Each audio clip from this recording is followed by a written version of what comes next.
अच्छा सादिया, देखें आपके साथ अगर बात की जाए एक्टिंग की, होस्टिंग की, माशाल्लाह डायरेक्शन की भी, तो आपने बहुत अच्छे तरीके से सारे किरदार निभाए। ज़िंदगी का वो कौन सा किरदार आज तक याद है जो आप कहती हैं कि यार ये एक तो बड़ा टफ था और मैंने ये किरदार बहुत अच्छा निभाया, जिसने लिखा उसने भी क्या खूब लिखा, जिसने डायरेक्ट किया उसने भी क्या खूब डायरेक्ट किया। तो इतने सारे किरदारों में से कोई अगर एक किरदार मैं आपको बोलूँ तो कौन सा है?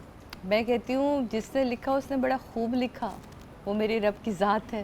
बेशक। और जो मैंने निभाया वो माँ का किरदार है। क्या बात मुझे है, लगता है क्या इससे बड़ा बात है। किरदार मैं निभा नहीं सकती क्या थी। बात और ये उसी का फैज़ था कि उसने मुझे इतने बड़े किरदार के मनसब पे फाइज कर दिया था सुभान और अल्लाह। फिर वो मुझे अदा करना था। तो मुझे लगा कि ये जो दुनियावी किरदारों में हम फंसते हैं, उस ये किरदार सबसे मुश्किल क्या था, क्योंकि ये भी खूबसूरत जवाब दुनियावी है। किरदार है। बिल्कुल, ये तो ज़ाहिर है एक बड़ी बात है, लेकिन माँ अगर आप बनना और माँ हाँ, बनने के बाद वो फ़राइज़ पूरे करना जो इम्पोर्टेंट हैं।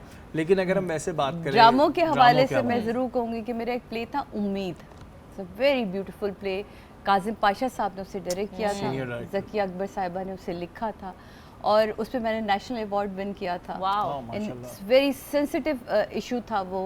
हैदराबाद की ओरिजिनल स्टोरी थी कि एक लड़की के साथ उसके फादर ने जो ज़्यादती की थी और वो उसको किस तरह पिक्चराइज करना, इतने सेंसिटिव इशू पे काम करके। और मुझे आज भी याद है कि काजिम साहब ने जिस तरह मुझे, क्योंकि हम थोड़े हिचकिचा जाते हैं ना कि मतलब ये सीन हम कैसे इस तरह करेंगे के स्क्रिप्ट या सीन्स में। हाँ, तो जिस तरह काजिम साहब ने उस सीन को मुझे एक्सप्लेन किया और वो स्टूडियो डी के ऊपर सारे कैमरास सारे ऊपर, मैं हैरान हूँ कि कैमरास ऊपर क्यों हैं ये सारे ना।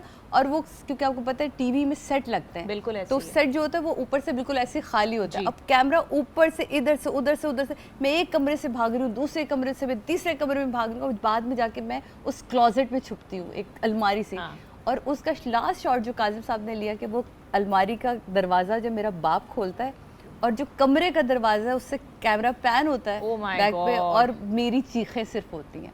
तो वो मैं आज तक जब भी मैं वो याद पूरे करती हूँ शॉट तो में मैं चली वो- गई आपने हाँ। जिस तरह बताया है ना, जिस तो खूबसूरती से। वो मैं भी इसी तरह जब भी होता है तो मैं इसी को फील करती हूँ, क्योंकि हमने सीखा भी काम इन्हीं लोगों से है और यकीनन ये यादगार रह जाने अच्छा, वाले पहले काम बड़े हैं। क्वालिटी के ड्रामाज हम देखते थे आ रहे हैं, अब भी आ रहे हैं। या तो वजह ये है कि अब क्वांटिटी बहुत ज़्यादा हो गई तो ड्रामा देखने नहीं होते, उस वक्त आता ज़ाहिर इतने ड्रामे नहीं आते थे तो हम देखते थे, या फिर ऐसा अब नहीं है फर्क शहरी, ड्रामे बहुत अच्छे बन बहुत रहे अच्छे, हैं। बहुत अब अच्छे। मसला ये कि अब कुछ कमर्शलाइज हो गए ड्रामे और कुछ ड्रामों को होता है ऑडियंस के लिए बनाया था, कुछ से कमाना भी तो है ना, लेकिन पेट तो सबके साथ लगा है।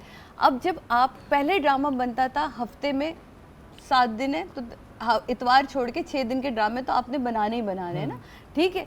लेकिन अब ड्रामा आपका 7 o'clock का अलग है, 8 o'clock का Yes, अलग है, 9 o'clock yes। का अलग है। अब आप चैनल्स गिने और उसके बाद इन ड्रामों को मल्टीप्लाई कर लें तो फिर सेमी कॉमेडी, कॉमेडी, लाइट, फिर वो सीरियस। सीरियल और फिर आपके सोप्स आ जाते हैं, तो उसमें बहुत सारी चीज़ें फंस जाती हैं। तो वो च्युइंगम की तरह जब आप खींचना शुरू हो जाएं तो फिर उसकी वर्थ नहीं रहती है। अच्छा, पहले ये था कि पैसे कम मिलते थे, शोहरत बहुत ज़्यादा मिल जाती थी। आज पैसे बहुत मिल रहे हैं बहुत। लेकिन शोहरत पाना मुश्किल है। तो आपको याद है आपको पहली पेमेंट कितनी हुई थी? मेरी पहली पेमेंट थी 1 लाख।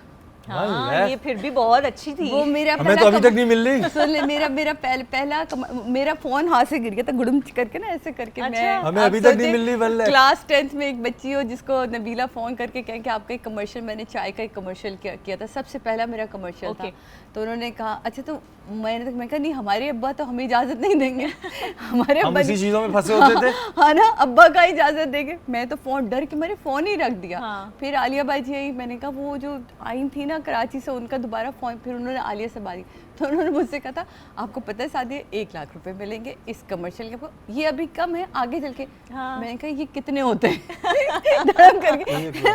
तो उन्होंने कहा ये थोड़े से ज़्यादा है, मैं आपको कैसे बताऊँ, 1000 करके आप 10 टाइम कर लेंगे ना इसको, इस तरह मैं तो मेरे तो लिटरली हाथ से ना उसके बाद वो वाले डायल वाले फोन थे, मोबाइल गिर, इतने सारे पैसे मिलेंगे, पापा और मारेंगे, ये क्या काम करने।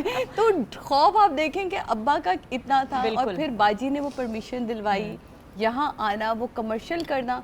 तो ड्रामे के तो खैर इतने नहीं मिले, बट मुझे रेडियो को याद है 45 रुपीज़ का मेरा चेक आता था जो मैं बच्चों का शो करती थी। अब आए ना असली पैसे सामने, इन्होंने डायरेक्ट 1 लाख बोल के मुझे नहीं, एहसास आपने टीवी का- कमतरी में डाल दिया।